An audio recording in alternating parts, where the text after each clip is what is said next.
So many people ask me, how can I grow revenue, especially when freight rates used to be $25,000 and now they're, in some instances less than $1,000 on the import side, right?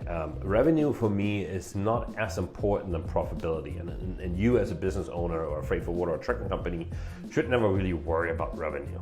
Sometimes revenue can be a good helping point though, especially when you're talking to banks about credit lines and stuff like that. A lot of the traditional lending companies always look at revenue and revenue ratios, and they see a revenue drop as a negative thing, especially when you're asking to increase your line of credit or something.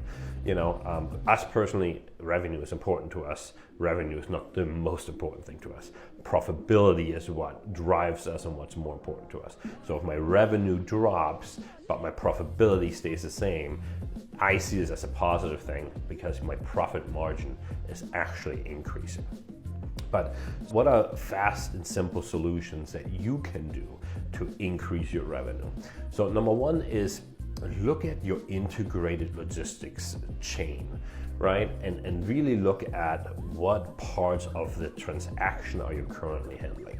So many freight forwarders maybe only handle an on-carriage, or maybe only handle the trucking, maybe only handle the warehousing, right? So one big step for us to increase your revenue is look what you currently move and see if you can vertically integrate that, right? And what I mean by that is that can you handle a pre-carriage and main carriage and an on-carriage on a business that you maybe currently only handle the customs, right? So it's still the same business that you currently handle, but you're basically increasing your profit, you increase your revenue on that particular lane, which I think is very, very important. So that's one thing. The other thing is talk to your clients on what other lanes they're currently moving.